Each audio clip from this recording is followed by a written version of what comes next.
अस्सलाम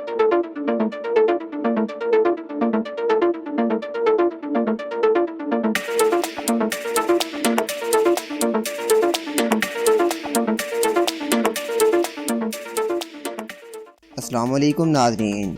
इस एपिसोड के शुरू में जंगल में तीतान और उसके सिपाहियों ने तमाम खवातीन और मर्दों को बुरी तरह जख्मी किया होता है। एक सिपाही जख्मी औरत से कहता है, तुम फौरन हाई मखतून के पास जाकर कहो कि हफ्सा खतून और असलिहान की जिंदगी खतरे में है। फौरन कबीले से सिपाही लेकर आओ। मैं जाकर तुर्गत और बमसी को इस बारे में इतला देता हूँ। मुसलसल भागने के बाद तीतान और उसके सिपाही हफ्सा खतून और असलिहान को पकड़ लेते हैं।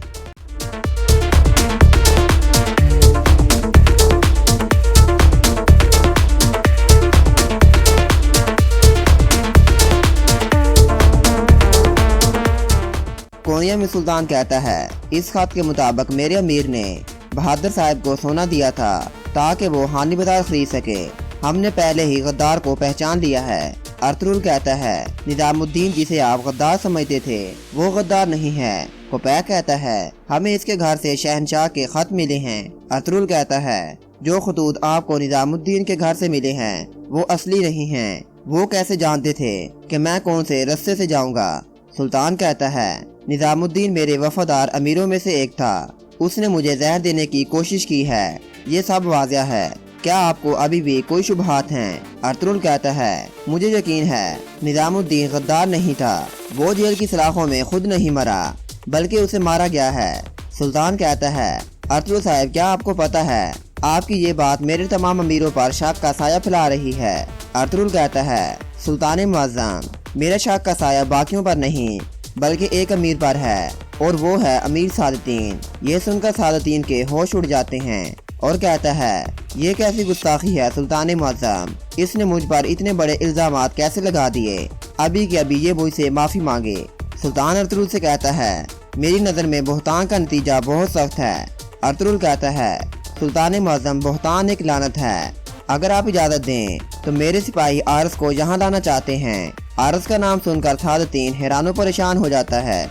सुल्तान कहता है, आरस को लाया जाए। काई कबीले में जख्मी खतून आकर हाई मखतून से कहती है, तीतान और उसके सिपाहियों ने हम पर हमला कर दिया था। हफ्सा खतून और असलिहान खतून की जिंदगी खतरे में है। ये सुनकर हाई मखतून अपने सिपाहियों को उनके पीछे भेज देती है। किले में अर्तुग साहब तुर्गत से कहते हैं, तुर्गत, तुम अपने कबीले पर गौर करो। आगे जाकर ये फैसला नाजुक सूरत हाल इख्तियार कर लेगा।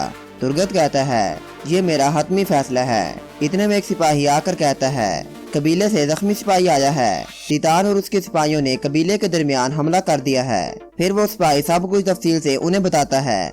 बमसी गुस्से में तुर्गत से कहता है, मैंने तुम्हें मना किया था उस जगह पर आबाद होने के लिए, लेकिन तुम नहीं माने क्योंकि वो जगह खतरनाक थी। अगर मेरी बीवी और बच्चे को कुछ हुआ तो तुम उसके जिम्मेदार होगे। कोनिया में आरस को लाया जाता है। सुल्तान कहता है, तुम्हारे पास कहने के लिए क्या है आरस? आरस कहता है, जनाब, अर्तुगरुल साहब की बातें बिल्कुल सच हैं। मैं जहां अर्तुगरुल साहब की गवाही देने आया हूं।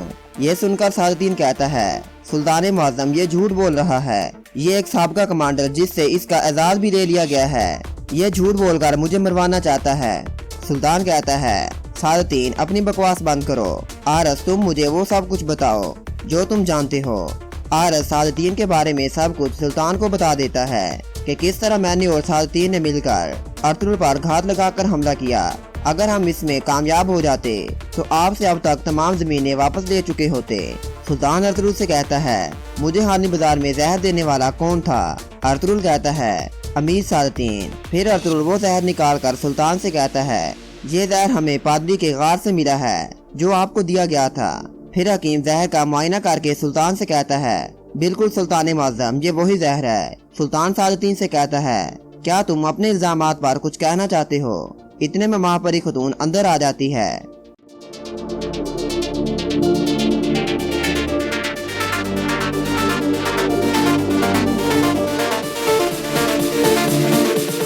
सादतीन कहता है, सुल्तान मुअज़्ज़म, ये सब मुझे अमीर निजामुद्दीन की तरह बेबस देखना चाहते हैं। एक काफिर और सरदार आदा जो खुद को हमले से ना बचा सका। मैं उनके झूठ और फरेब से नहीं डरने वाला, लेकिन अगर आप फिर भी मुझे मारना चाहते हैं तो मेरा सर हाजिर है।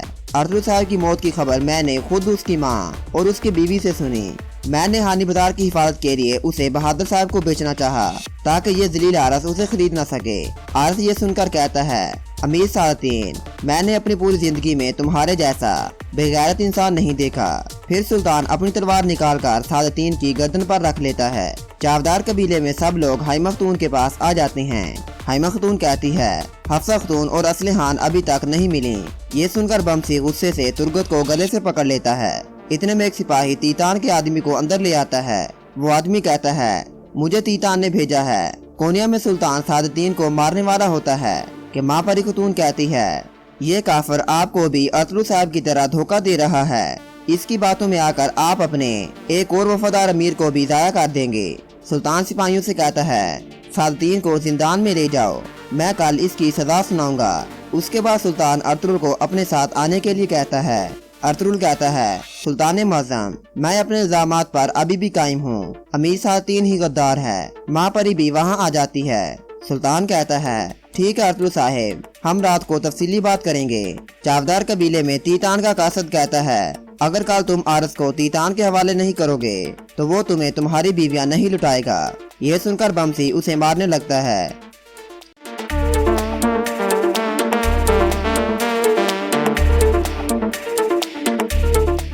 तीतान का कासद कहता है, मैं यहाँ कासद के तौर पर आया हूँ। अगर मुझे नुकसान पहुँचा तो तुम्हें तुम्हारी बीवियों की लाशें मिलेंगी। मैं कल फिर आऊँगा, तुम आरस के बारे में मुझे जवाब दोगे। ये कहकर वो बाहर चला जाता है। उसके जाते ही बमसी तुर्गत पर अपना उत्साह निकालने लग जाता है।